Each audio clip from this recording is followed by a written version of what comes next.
It's 26 degrees Celsius in Abuja, the Federal Capital Territory. Good morning to you on this Good Friday. Welcome to Sunrise Daily. I'm Maokwe Ogun Yusuf, and look who's here. The way you said it, they got the cat dragged in. Good morning and welcome. Yes, it is Good Friday. I'm Kayla Megwa. Welcome to Sunrise Daily. It's a day that we take very seriously as Christians around the world, a day that we think about the sacrifice that has led to the salvation that we enjoy as Christians right now. And it's a very somber day, especially in this country at this moment, because we are mourning the loss of our brothers and sisters around the country, really, in this needless, this terrible situation that has lasted longer than anything should, really. And, of course, everyone is talking right now about, you know, the president's visit to Plateau State and what the optics were. How did it look? Was this a good look for the president? Why was he at the airport only? Why didn't he, even if it was to go to the State House in Jos, you know, people go to Rayfield, something, go somewhere in Jos. But, you know, landing at the airport, staying at the airport, speaking at the airport, and then leaving from the airport. The victims had to meet at the airport. How did that look? I don't know what to make of this situation. Just before we came on air, myself and Mark were discussing about doing it well or not doing it at all. Indeed, Kayla. So yesterday, we do know that Abuja was on standby. We do know that when the president wants to leave town, you will certainly see security agents at strategic points of the city, starting from around the presidential villa all the way to the airport. You'll see security men stationed at certain points. As ordinary citizens, your prayer is usually, dear Lord, do not let me get stuck in presidential traffic. Because what that means is you have to wait hours. But then the security men were there almost the whole day, waiting for the president to leave the villa. Now, information we gathered was that the president of Chad was visiting the president, and yes, they had discussions on the security situation around the Chad basin is another, issue on the burner. But then what we heard was that the president left late for Jos, arrived at about between 4 and 5, and then only had to have that meeting at the airport because the runway in Jos does not have lights for the president's aircraft to be able to take off. And so they had to invite the people who were victims of that horrendous attack to the airport to meet with the president. I think that for a number of people, the key question to ask is, what are presidential visits supposed to achieve in situations like this? Do they think that a presidential landing of the president on just the grounds of Plateau and then meeting with the victims and then zooming up from there achieves that purpose? Do they think that that is comforting enough for the victims? Because ordinarily when people see attacks like that, what they actually expect is that leaders, and let's not forget this is Good Friday, leaders will sacrifice. You did not prevent the attack. It was your responsibility to have prevented that attack from happening. Yes, Mr. President, you might not be physically be the one to stop the people, but the buck stops at your table and everybody else down you who holds that responsibility. But unfortunately, that attack happened. Now, after it has happened, what do you then do?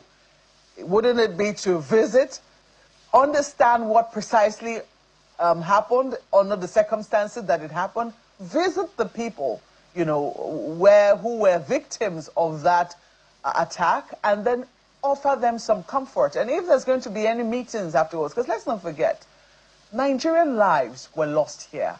And people continue to ask daily, what does a Nigerian life mean today? What are we worth? Exactly. What are we worth as a people? What do we place on a Nigerian life? What value do we place on it? It's a big question. It cannot be. And some people will say, well, it was a matter of logistics and convenience. Nigerians are worth more than the convenience of the president's aircraft. It wouldn't have been too much for the president to have spent the night on the Plateau. And even if he didn't spend the night, Malkwe, even if he didn't spend the night, this didn't look good. I don't know how they want to... I know that there are explanations, and I'm sure that a lot of things happened that led to this, but this just did not look good, at least on the president for now. It looked like a luncheon. at a time when people are mourning. You know, people were all dressed up. The victims had to come to the airport, you know, and whatnot. Or maybe he should have visited a hospital, maybe see one the patients, just something. And if the timing wasn't right, maybe shift it to the next day. You're the president. Ogun State would have waited. I know that there's the cargo airport event that he has to. Yes, maybe shift it by one more day. I don't know. This was worth waiting and doing properly. And even the explanations that we're hearing right now, the president of Chad was around, oh, we had to shift this, oh, it was late, oh, we had to leave because there's no light on the runway. These excuses don't even make it better. Makes it worse because it feels I was squeezed into my life.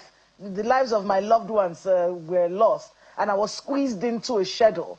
I wasn't a priority on your schedule. So if you wanted to make me a priority, then you make time for me. You make it such that you do this the right way. I want to feel that you felt what I felt when I lost someone that I loved. You know, it's a very dicey one. And I think that more work had to go into. This didn't look good. I don't know how to want to explain it. And unfortunately, it would seem that this is the second time this is happening. So we also had, you know, that visit to Benue State where people had to say, Mr. President, was that that the president even spent a little more time, but then there was fanfare. Students were lined up and he was supposed to be visiting people who were mourning. So I think that we do not pray for another attack to happen for us to see how the president will handle it.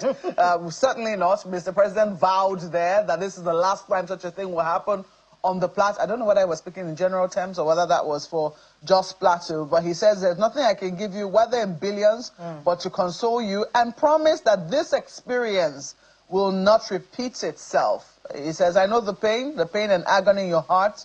Only God can give you joy and comfort. No amount of money can restore what you have lost. Yes, people of the Plateau heard you.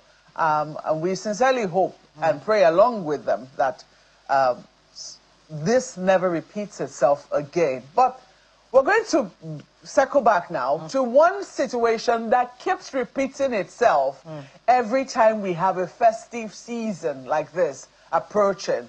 We know that Easter is in a few days and schools on holidays. A number of people will take their leaves to celebrate with their loved ones. And it will appear that certain roads that must be taken to get to those places, Mr. President, people cannot make their way down south. Why? Because in Lokoja and around Okene as well, the roads are blocked. The highway is impassable. We understand that for 3 days now, 3 days and counting, residents, or will I say citizens of Nigeria have not been able to cross. We do know that Kogi State is the confluence town, and usually between Kogi and Kwara, you have two passageways down south. And these places have been impassable for at least 3 days now. We are hearing reports of citizens who have had to turn back. As a matter of fact, the visuals we're currently showing you are visuals of citizens who took that on their way back. So attention to the Ministry of Works. What is happening along the Lokoja Expressway for travelers who are trying to get down south? It's not just these visuals. I mean, this is supposed to help bring it home, amateur visuals. But the papers are also reporting it. 3 days in a row, people have been able to get past Lokoja. What is happening? And we hear that this experience continues to happen every time there is a festive season and people need to travel. It's almost expected these days. It has gotten there.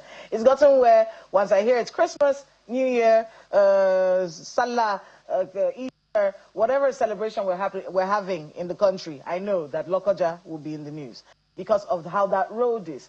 I don't know what can be done, but I know there's a lot of construction going on in that part of the country. Well, the construction cannot be sustained. It can't continue like this. Every single time there's some event going on, that road is blocked. 3 days, gridlock. That's what the papers are reporting this morning. So an attention, really. I think that's the most that can happen right now. It's called, and we do this every time. I think what's happening, Malpa, with me is I feel like we say the same things every time. I feel like we've been repeating the same things for years. We will continue to repeat them until things get better. Change. Yes. So someone needs to get into that Lokoja road. Minister of Works, find out what's going on. How can it be sorted out? What construction needs to be done immediately? Do we need to find an alternative to it and get the job done at once, and then we can move on from this. The rains are here. Indeed, Kayla. So that road is going to be in the news quite a bit. And it hasn't flooded yet. I mean, it's just early rains. We know that there isn't a flood yet, but we understand the roads are absolutely impassable. So we call on not just the Minister of Works, but we're also drawing the attention of the President, whom we understand is in Lagos right now. We cannot have a situation where our citizens are now constricted to just traveling by air.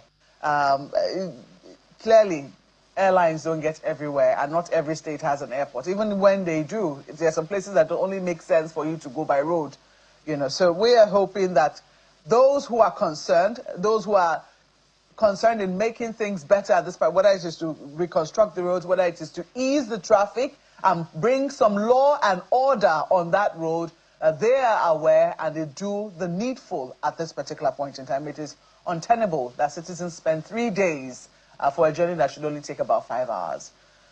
We'll take a break at this point. We'll be back shortly to take a look at the matter popping up within the ADC. They are saying they have lost confidence in the leadership of the new INEC chairman. Well, maybe he's not so new anymore, Joash Amupiton. But he certainly has his work cut out for it, for him, especially when you look at the fact that they have now chosen to de-recognize the leadership of the ADC led by Mr. David Mark and Mr. Rauf Aregbesola. That is certainly causing some furore. We'll be taking a look at that when we come back from this break. Please stay with us.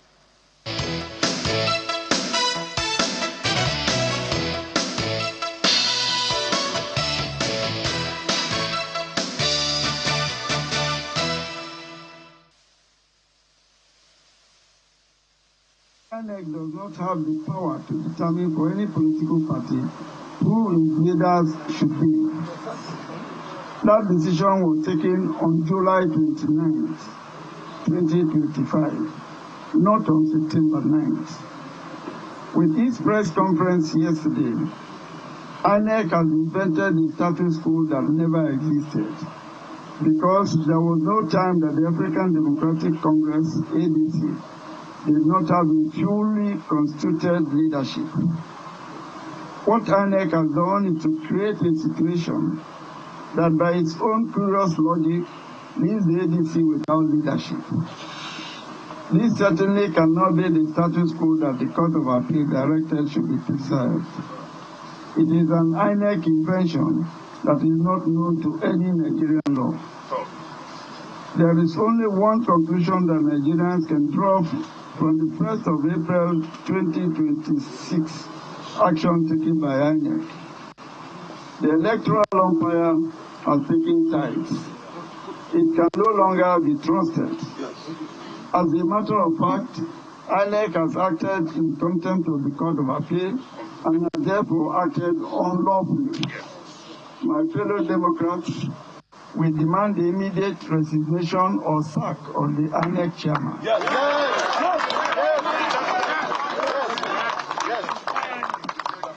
Professor Amopita and all his national commissioners.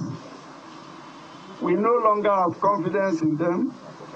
We are convinced that they are incapable of conducting any credible election. Yes, exactly. Yes.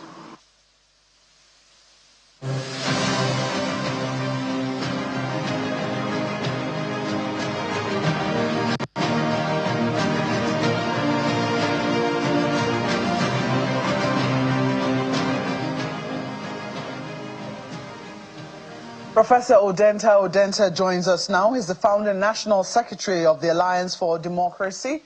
Well, he's not a politician, but he's always found very close to political circles. We have to thank you for coming in this morning.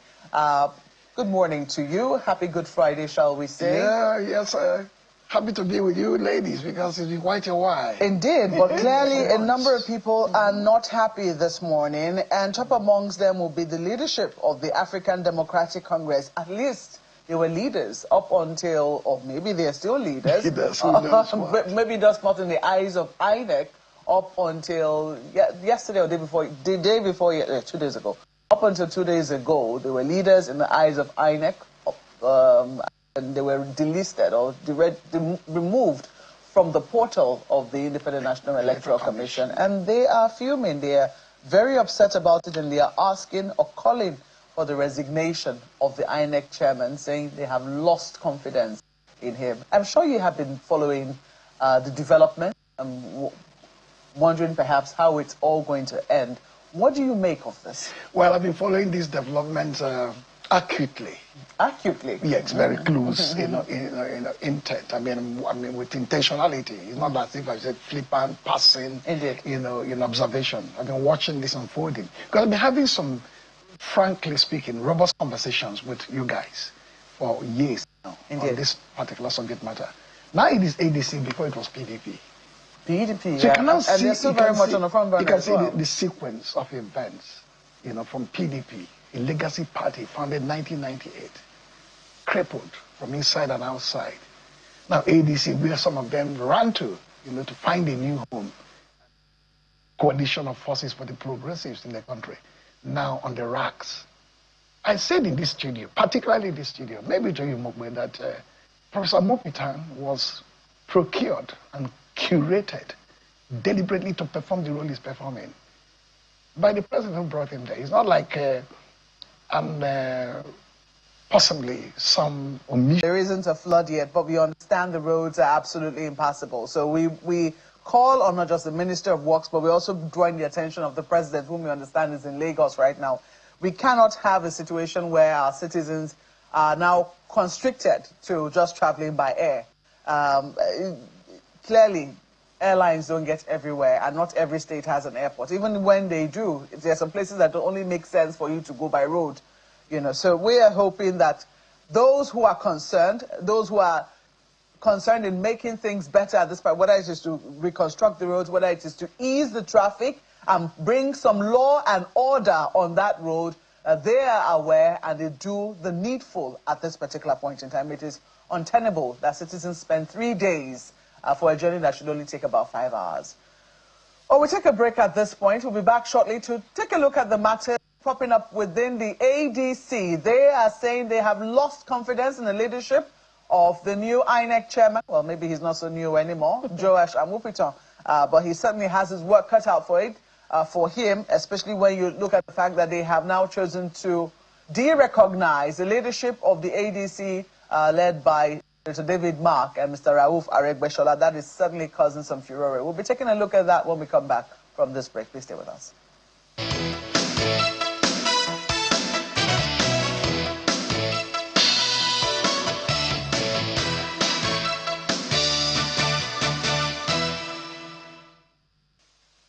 INEC does not have the power to determine for any political party who its leaders should be. That decision was taken on July 29th, 2025, not on September 9th. With its press conference yesterday, INEC has invented a status quo that never existed, because there was no time that the African Democratic Congress, ADC, did not have a fully constituted leadership. What INEC has done is to create a situation that by its own curious logic leaves the ADC without leadership. This certainly cannot be the status quo that the Court of Appeal directed should be preserved. It is an INEC invention that is not known to any Nigerian law. There is only one conclusion that Nigerians can draw from the 1st of April 2026 action taken by INEC. The electoral umpire has taken sides. It can no longer be trusted. As a matter of fact, INEC has acted in contempt of the Court of Appeal and has therefore acted unlawfully. My fellow Democrats, we demand the immediate resignation or sack of the INEC chairman.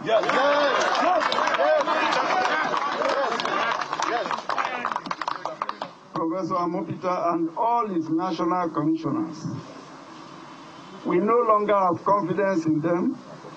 We are convinced that they are incapable of conducting any credible election. Yes, exactly. Yes.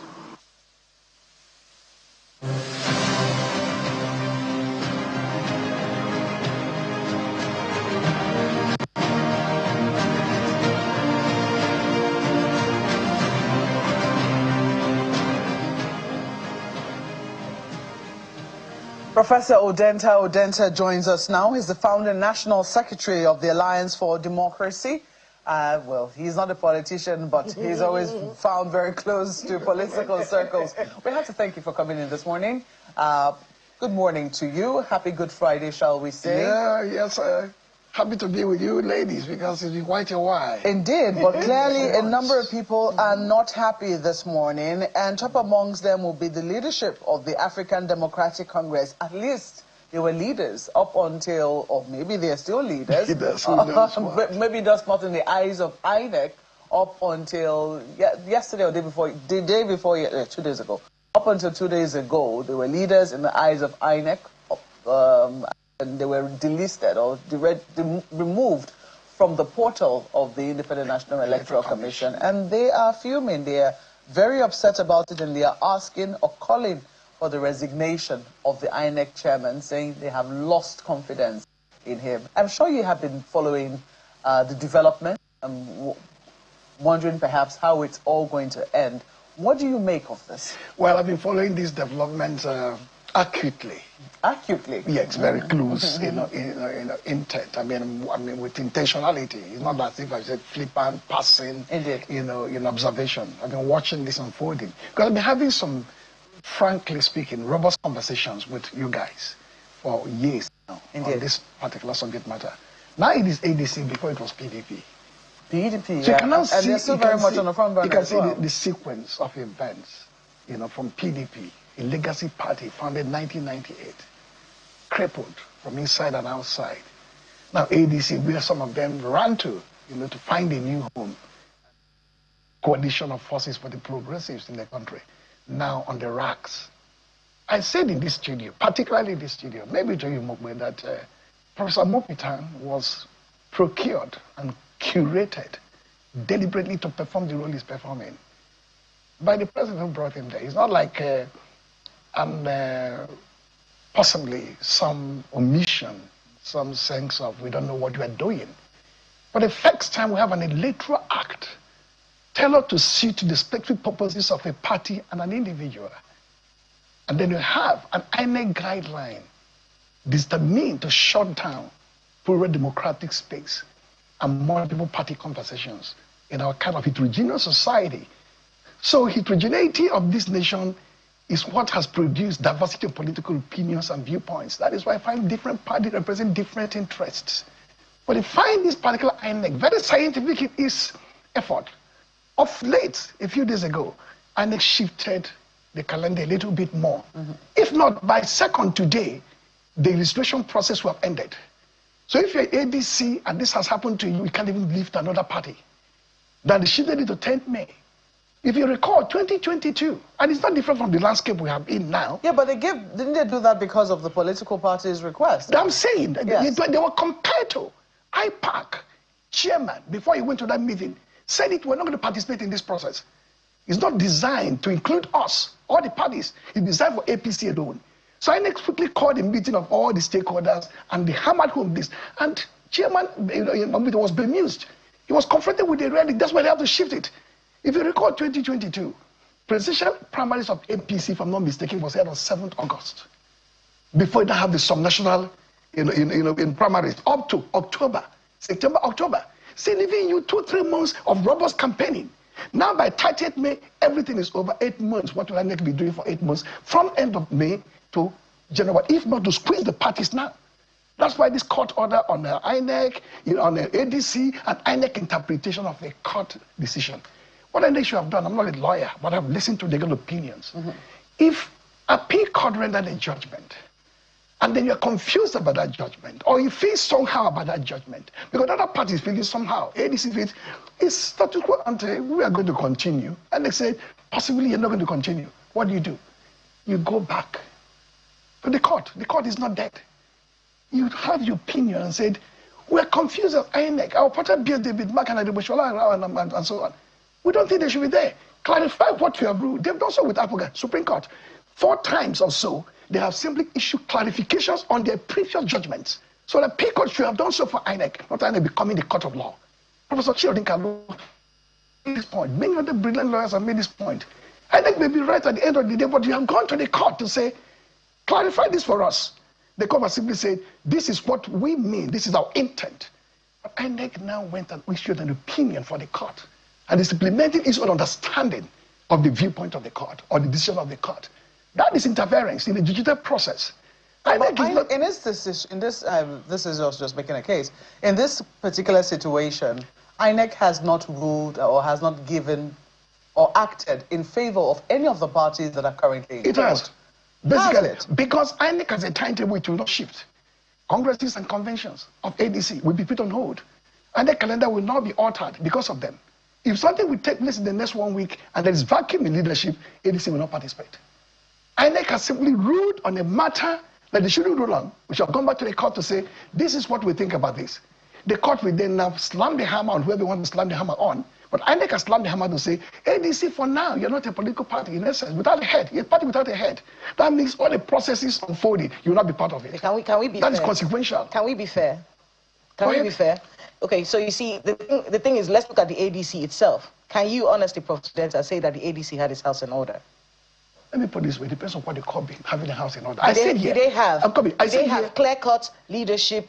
Were they able to stand as a party and say, okay, we do not have things that can affect the legitimacy of the leadership of this party? First and foremost, I will not speak for ADC. I'm not a member.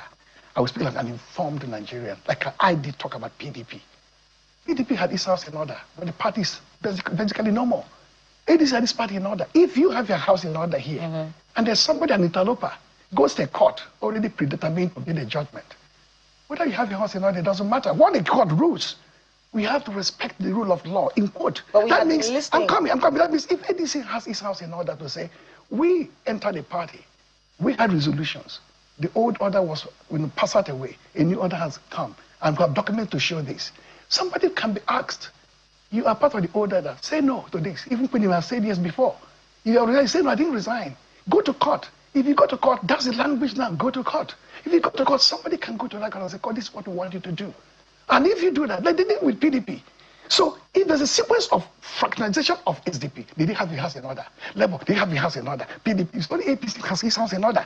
All the other parties, legacy parties, all the newer parties, robust parties, inclusive parties, all do not have the house in order. I hear the PRP had a convention. So find another convention. But you remember, so you remember when Mr. Kachiku was saying this thing from the, and it's not just Mr. Kachiku.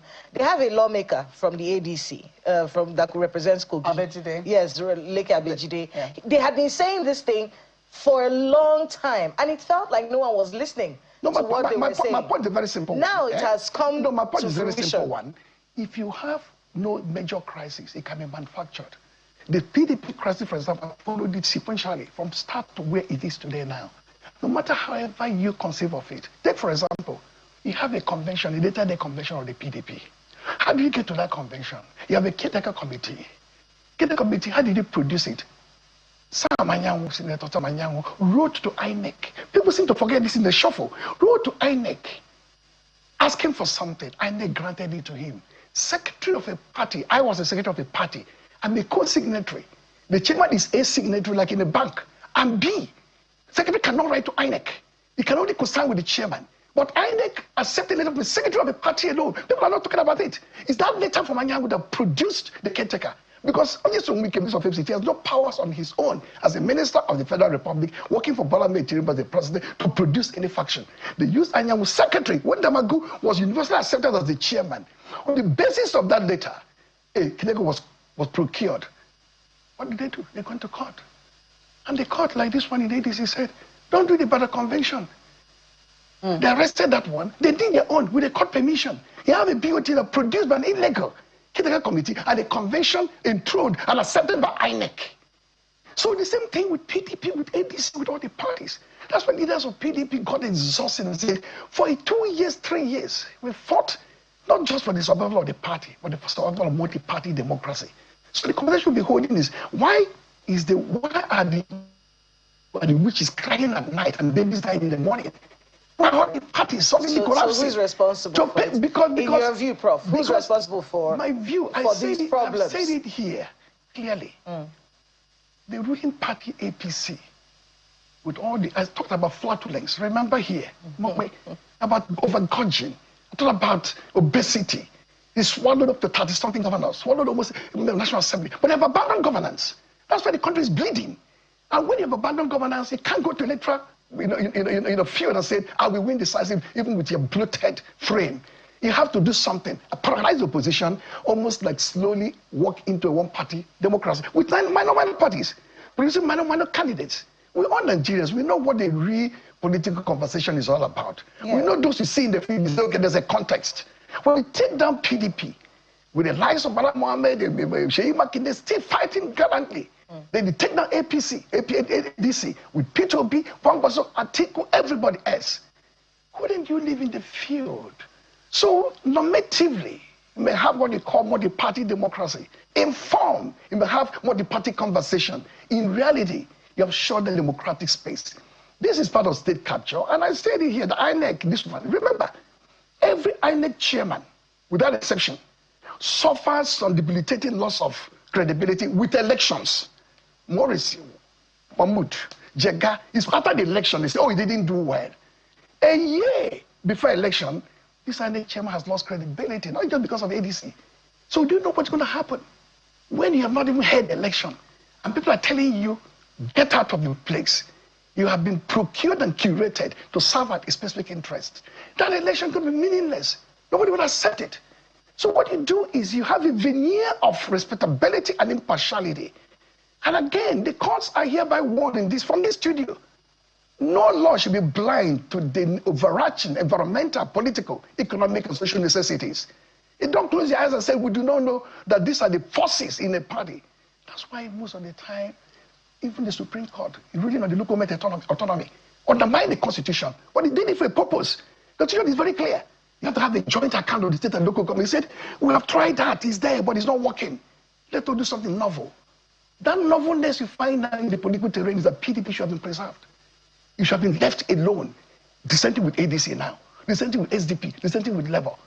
This is not going to favor anybody. It's interesting. Down the line. So essentially what you're saying, sir, is that there could be room for legality for what is currently happening, but that should be overridden in the overall interest of democracy. Absolutely, that is how it is done globally, even in the US. That's why sometimes they have what they call activist judges and strict constitutionalists, though they call the textualists. And those who say, no, the law shouldn't be as it was in 1776 or thereabout, or 1789. American Constitution is a living document. Over 200 years, things have changed. Why these framers may not have intended this now? The reality is that AI, etc., have come in to reshape this conversation. Same thing with the law now. So what should INEC have said? INEC should have simply left the matter as the appeal court left it. Status quo ante. David Mark is already there. The petition is there, already there with their system. But Nafi will be upset. He's not there because the case is still working its way in the courts. He may get a judgment somewhere down the line.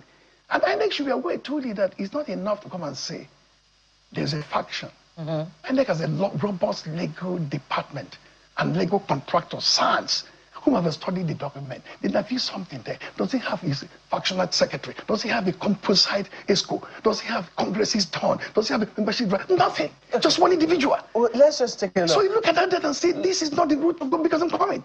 This is not even helpful for INEC and the president and his team. It is interesting that you mentioned what is currently happening. I think it was Kila who mentioned Mr. Kachiku, who was the presidential candidate of the ADC in the 2023 elections. The presidential candidate, I think he also mentioned Honorable Leke Abejide. It's unclear what is happening with him. Whether he's suspended, whether he's a member of the party. But here is what Mr. Kachiku had to say. He was the presidential candidate of the ADC in the 2023 elections.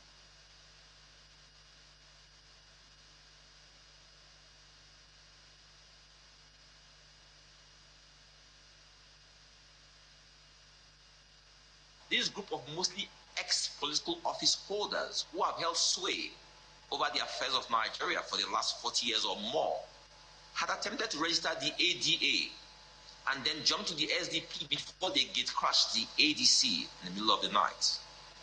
How do you explain this? Jumping from political party to political party, no ideology, no belief system, standing for nothing, and believing only in the notion that power is their birthright. I regret to inform you that the actions of these men have rendered any political aspiration through the ADC a non-starter. For them to come into the ADC knowing that there's no pathway here for them means that there's a conspiracy between these men and the APC to make a fool of us all. As the presidential candidate of the ADC in the 2023 election. I've seen it. And he was one of those who protested when Senator David Mark and Mr. Aregbesola took over the leadership of the party. They were clear that that takeover could not stand in the court of law. Now, you see, here is a legacy media institution. It won African award 13, 14 times. We're not here to prattle. I read that statement before I came here. He's a medus on interloper. He didn't say any single thing that is legal. He's emotional. He's rhetoric. He rhetoricizes the situation in ADC, condemn those who took over there. We're talking about practical, concrete, legal framework and processes. We're talking about techniques, not your anger. You may be angry with them, but they may be bad guys, but not be nice guys. The point is, INEC has received documents from ADC in the past 1 year or thereabout. INEC has utilized those documents. INEC has been recognizing them. Somebody went to court and said, I do not want it to continue. The court rendered a judgment. That's what he should be addressing, not his emotional outburst against the people, who came by dead of night to do something. It is a legal thing we're dealing with here. Because the legal and the political are interfused. When you don't solve a problem politically, you go to solve it legally. I said in this studio again, the PDP crisis has metastasized from the political to the legal. Yeah. And once you go to the legal, it is almost difficult to disentangle. You just made a very because salient somebody's going to be there. You just made a very salient point, which is if you do not solve an issue politically, then you solve it legally. You have admitted on this program, maybe not very frontally, that if we are to go through the part of pure legalism, it is possible that those who have a grounds against the ADC do have sufficient grounds. The point is, do you think that the ADC got itself into hot water when they refused to solve their issues politically, especially with people like this? The point I'm making is that don't reference the ADC alone. You see what happened during the Second World War. I can tell you why PDP even went down in flames. I don't know whether it will recover tomorrow. It may well recover. There's a poem by Niemoller. When the Nazis came for the Jews, people say, I'm not a Jew. They came for communists. I'm not a communist. They came for trade unionists. No. But now when they came for you, there was nobody around. When the same thing, convergence of state capture, all the institutions captured by the state, paralyzed by the state, judicial meddlesomeness, a matter Supreme Court has already resolved. Internal affairs of a party, what they call leadership dispute, and not fundamental human rights, really, and not justifiable, however people pronounce that. So you now find where the cause become a theater where people just go there to undermine even the rule of law itself. Supreme Court has rendered judgment severally. You have a change of leadership, just basic things you can decide. But that's the issue, Prof. No, hold on a second, Prof. Yes. That's the issue. If that change of leadership is being contested, INEC has no choice but to wait for you to sort this out. What do you do? They cannot take a side in the matter. Like Mark said earlier, they didn't take a side. And I know the side that you're referring to is the APC side. So my point is that within the ADC, these two factions, INEC is in a situation where, look, you have to sort this out. Because if we choose this side, we're in trouble with this side. If we pick this side, we're in trouble with this side. You have to sort this out. So we will not recognize both of you until you sort it out. Even if you have your house in order, anybody can exploit tiny, minor cleavage to say, oh, 90% your house is in order. One small percentage, a court of law that shouldn't even entertain such a matter, we say, I will entertain it. This house, the High Court that said, I will look into this, should not even look into the matter, because it has to be guided by the precedent set by the Supreme Court. Now, this matter I'm bringing before you here is not a matter you should look into at all. You should look into other matters, but not this particular matter. Like I said, we can spend hours here dealing with it. But the fact is that INEC will do that which is convenient for those that procure the chairman. That means it is better for ADC not to be in this ballot, and then use the gap under the guise of legality and legalism and the judicial process. Because our hands are clean. This is what the court is saying. That's the point you're making. That's not the truth. The truth is that you have already a pre-existing situation in INEC with regard to ADC leadership. Like the other thing work is if this election we hold in the next 2 years, and you don't have these injunctive decisions coming before, registration exercise closing, primary election commencing, congresses must finish, conventions, and then it was very clear. We are not going to monitor, we're not going to observe, we're not going to participate, just like in PDP. We're not going to participate in the party convention, we're not going to touch it. We're waiting for another convention, even with a lower legal threshold, and you participated and uploaded. So why talk about ADC? Talk about PDP. You uploaded in your INEC portal a list of a convention, a shabby gathering, a jamboree, but some casual individuals as representing the party. Casual individuals? Or casual individuals. You call the people who were gathered there casual individuals? When they gathered there, it's like a beer parlor. Okay, for example, now you have here not a beer parlor. You can go to a bar and then gather your friends and make noise there. And then we want the state, Nigeria state, represented by the courts and the INEC, to accept it. I told you here, and let me be fact-checked. The foundation of that caretaker committee of PDP was the letter written by someone. He has no power under any law in the party and constitution of the Federal Republic to write a letter to INEC, and INEC will accept it. As secretary of the party? No, you see, he can only co-sign with the chairman. If Damagu is the author of the letter, secretary will sign. And they can ask Damagu, where is the secretary's signature? They cannot ask the secretary, where is the chairman's signature? He's the private secretary. So he signed. But no, the chairman has written a letter area, Damagu, and said Anya will be suspended. Anya now wrote a letter. Did the secretary sign that letter? If you don't accept the letter from a chairman, you can't accept the one from a secretary alone. But I accepted one from a secretary. Wike has a briefing today by 10. We will see how that eventually pans out. But, you know, some people will say that the crisis within the PDP, and that maybe they're similar in some ways, in the sense that all of this crisis are internal. In the PDP, some people will say it was self-inflicted when the party refused to zone according to its own constitution. And from then on, it went downhill, especially when they did not manage their political shenanigans very well. You mentioned the Minister of FCT. It has come up in this conversation. I raised it, you raised it. I want to talk about that and his role in this matter is important, except you have that already slated for me to talk about. Very quickly, because our second guest is waiting. Yes, because I talk about it because, one, he had a media chat the other day. That media chat involved Bala Mohammed. He ran with his mouth and said he's inconsistent. In public, a serving minister who is under authority of the president has repeatedly, in forum after forum, in media briefing, committed what is called Lokoja, that diarrhea of the mouth. Well, he was responding. As a minister, to what the governor said, he was responding. As a minister, the president appoints a minister to serve him fully. You don't have two presidents at the same time. If you speak as a minister, you speak for the president.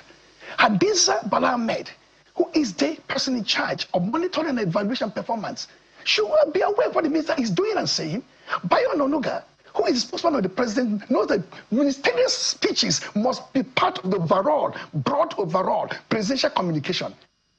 The chief of staff of the president knows that. They have the right to speak for themselves. Because they cannot speak for themselves except by the family, except for their wife and children. If the minister said something about I say he's a governor. And he was responding to what the governor said about him. He's a governor who is the chief executive of a state. A minister is no chief executive.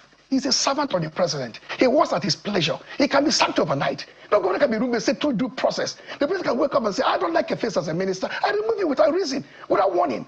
You speak for the president. So Oyeson Wike has been speaking for the president, which is very troubling. So today I'm going to have this gloss on to say to the president and his team, he's embarrassing. His flippant nature, his sense of Lokoja, he's even violating the oath of secrecy and allegiance. You cannot communicate presidential messages outside without authorization. And there are three key officials in that villa. As I said, Hadiza, Bayo Ononuga, spokesman and strategist for the president, and the chief of staff. We must hold him accountable. If you don't hold him accountable, next time we have this conversation, we then now take on the president.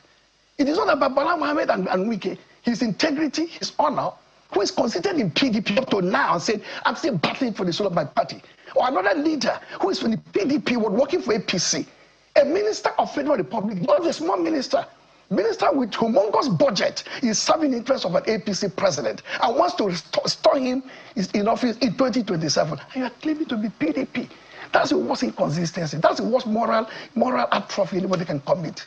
It is important we deposit this today in a measured tone. So the next time you call me on this matter, I will not go after Oyeson Wike as a minister because it's irrelevant in this conversation. It's not an autonomous political force. We go after the president and his team who are not doing the due diligence. in holding him to account, in respecting the boundaries of his office, and making sure that it does not embarrass the president repeatedly. All right, Professor, we have to thank you so much for your interventions on all of the matters that we have brought before you. And I know that you speak in the interest of democracy Absolutely. overall. And I think that is all we are also concerned about, keeping our democracy alive. We've been speaking with Professor Odenta. Odenta is the founding national secretary of the Alliance for Democracy. Thank you once more. Thank you so much, you ladies. Oh, you guys are like we say in Nigeria. Nice to have you today, and I'm hoping to be invited next time for the conversation for Nigerian people. Thank you so much, Prof. Well, we'll take a break now. When we come back, we'll be going to, well, Prof is not a member of the ADC, but we'll be speaking with a member of the African Democratic Congress in terms of how they are receiving this news from the Independent National Electoral Commission. In just a moment, please stay with us.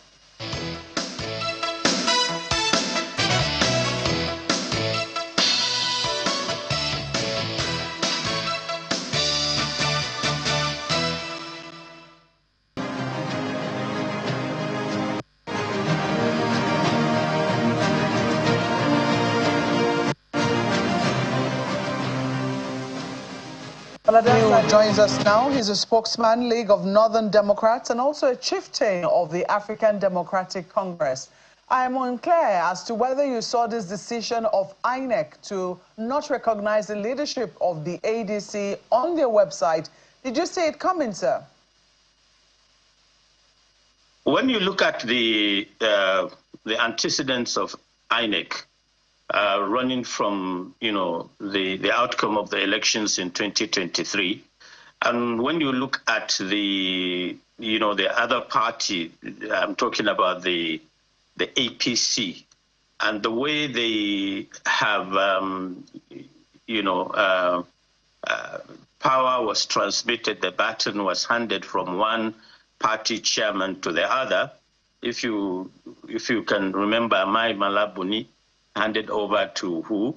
Ganduje, and then Ganduje to Nentawe. This was done in the boardroom. It was done with the presidency as the overall monitor. And nobody, INEC did not tell us whether they were there when the transmission of power from these people, was done to monitor and to tell Nigerians. INEC didn't issue any statement to question whether there was a decision from the National Working Committee of the APC when these people, changed buttons. And then all of a sudden, you now have an INEC that is exploiting, that is, using the, if you like, the instrumentality of the courts to come up with something that is scandalous. There is no way you can look at what happened with INEC and not feel sorry for Nigeria. I feel extremely embarrassed. As a citizen, I feel scandalized. And as a politician, INEC has lowered the standards of politics and integrity in the whole issue.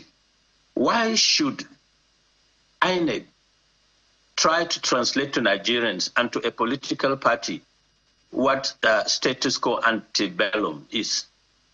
It simply says, Maupe, status quo ante bellum. It's not, the definition is universal. If you go to Ghana or Kenya or any British colony, that means even if there is a dispute, you must go back to the situation before the dispute erupted, which is to say they go back and, speak to David Mark and Aregbesola, because it is an internal affairs of the party, is an internal affair, rather, of the party.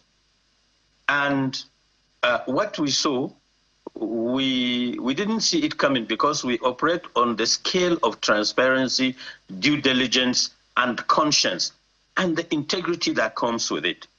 All of a sudden, we have, somebody who is an interloper, a usurper, somebody who has never had any, meeting that is of any high-profile value, that is known to the media or to anyone, just popped up, wrote a letter, got to the courts, and then what did we see? We now see what I will support the views of our own national chairman, David Mark, who says that the whole thing is an affront, an attack on Nigeria's democracy. To me, beyond that, it is an assault on the conscience of a nation. It is an effrontery. It is a trap to collapse democracy, really. Because once you start to emasculate the political opposition, to try to rein them in, so that you can have a space that will give you a free ride to one-party state or one-party candidacy, I am shocked at, the APC leadership. You have 30-plus governors or 30 governors. Let's take a look. Let's take a look at some of the things that your party is asking for. The removal of the INEC leadership. You want Professor Joe Ashamupiton removed. You say he has become partisan and untrustworthy. Restoration of confidence in the electoral integrity, non-interference in party leadership, accountability of INEC's actions. And you say you're proceeding with party activities regardless of what INEC has said. You're calling for international attention and calling on us, Nigerians, to defend democracy. But I want to take on this one, proceeding with party activities regardless of INEC. How do you think that's going to come up? How is it going to end? If INEC is saying we're not recognizing any of these factions, pardon the phrase, and you continue with your activities as though INEC hasn't said anything, how do you think that's going to work out for you come 2027? The INEC chairman has transmuted himself. He has moved from the position of an impartial umpire to a major player on the side of the APC and on the side of the Tinubu-led government. And if we don't take drastic measures to address the situation, this will be up in crisis. It is well known, to Nigerians, but to the opposition especially, the antecedents of the INEC chairman. We thought Yakubu Mahmoud was the problem. Now we know better. Yes, Yakubu Mahmoud had his own issues, but this INEC chairman is a clear and present danger to democracy, to the ADC. And let me sound a note of warning, my sister. We are not a banana republic. We are a nation of 200+ million people. We are approaching the era of campaigns and elections. This INEC chairman had a letter that was transmitted or was sent to INEC conveying the decision of a certain Nafiu Gombe who resigned from the party on the 17th of July with his own handwritten signature, and it was conveyed officially to INEC on the 25th of July last year, and then INEC received this document. This guy resigned. Where is the conscience of a leader? Where is the integrity of the process? Who is actually trying to utilize the loopholes in the system to cause problems and cause discord and disaffection, and is moving to destroy Nigeria's democracy between Nafiu Gombe and INEC? We understand that, a combination of both. We get it. We know the backstory. We've been following this story for a very long time. We've been watching it happen over the past few months. However, what I did want to get from you, and I'm waiting for that answer, is that the course of action that has been decided on by the ADC, continuing with their meetings and whatever, regardless of what INEC has said, calling for the resignation, all these things that you're asking for. My question was, how do you think that's going to get you on the ballot? Because ultimately, that's what you want. You want to be on that ballot in 2027. These actions, will it get you on the ballot? First of all, let me reply to you in this way. You see, as we speak, the media has a strategic role to play. You have all the records. Where is the place of investigative journalism in this? Why can't we have the media to actually go down deeper than the questions they ask? Why can't we see a situation in which the media, ups the ante by not only asking questions, but going deeper to give Nigerians a perspective of what, for instance, status quo antebellum is? Why don't we sit down? Why don't you sit down with the INEC chairman one-on-one, who comes up with a press release by his own press secretary, is not even addressing the issue personally? That's condescending. We ask for the INEC chairman's resignation because he has failed in his duty, not only to the commission, but to Nigerians. And he has failed in his duty to be a man of integrity, a man that can be trusted, a man that can midwife the electoral process. We are very confident that when this matter is finally thrashed in the law courts, we will be on the same page with democracy and on the same page with integrity and conscience. And there is no INEC that can rewrite the rules of the game or upturn the regulations that are germane to democracy and governance. INEC cannot come and tell a political party what to do. INEC must also respect that political parties, their own internal democracies and their own internal arrangements must be respected, because that is the constitution of the parties. But everybody knows that what INEC chairman ought to have done was to have waited. I believe that the point has been made. I mean, you've answered Kayla's question sufficiently that by the time this is done, thrashed out in the courts, I believe you mean that you will be on the same page with everybody. In the meantime, we'll keep watch. That's the media's job, to be a watchdog and to continue to ask questions, to ask the implications of certain things as they unfold in our democracy. We have to thank you for lending us your time this morning, Mr. Ladan Sali, who is a spokesperson of the League of Northern Democrats and is also a chieftain in the African Democratic Congress. Thank you once more for speaking with us. Thank you for having me. Well, that's where we draw the curtains on today's program of Sunrise Daily. Thank you so much for watching. I'm Maokbe Ogun Yusuf. Indeed, and remember, it's Good Friday. Solemn, introspect, pray for our country, and God bless all of us. I'm Kayla Magwa. Have a great weekend. Indeed. Coming up next on top of the hour is the media chat with the Minister of the Federal Capital Territory.